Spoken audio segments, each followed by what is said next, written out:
Morning, everybody. Continued fighting in Ukraine as many see the country lurching towards civil war. We'll have an on-the-ground live report from Odessa. That and more right here, right now on the News Hub. I'm Simon Constable and Philip Shishkin is on the ground in Odessa.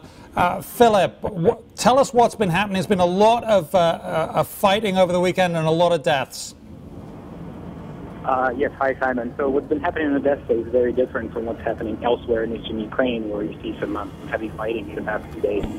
Separatists never really existed in Odessa to the extent it existed in Crimea and in eastern Ukraine. But what happened on Friday is that a largely peaceful pro-Ukrainian rally was set upon by pro-Russian militants, some of whom used firearms to fire in protest when pro-Ukrainian protesters. And Philip, let me interrupt you there. We're looking at footage of people walking through a burnt-out building that was basically the result of a conflict. We were just looking at that just now. It's come back. Continue with what you were saying. Yeah.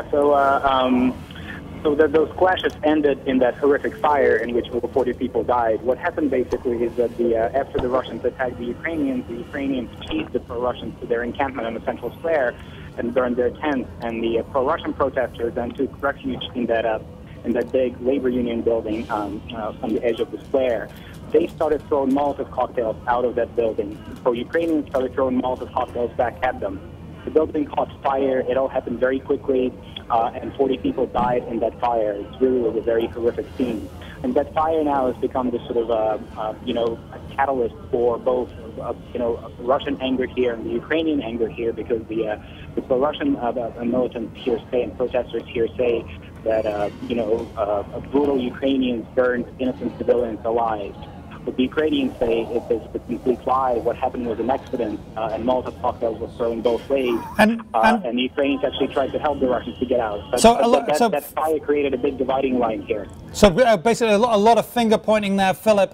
To what extent do you think we're actually in a civil war now? Some people are saying we're not quite there yet. What do you think? You're on the ground there. You're witnessing it. Well, I think we're not at a civil war yet. I hope we never get there. There's a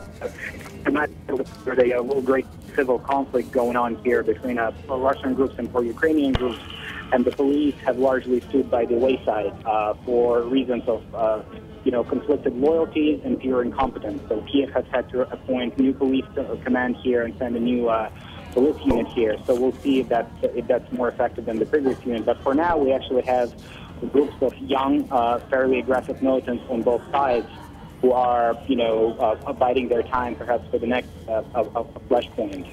So it's not civil war, but it is a civil conflict that could be dangerous if not contained. Okay, dangerous if not contained. Thank you very much, Philip Shishkin, on the ground in Odessa.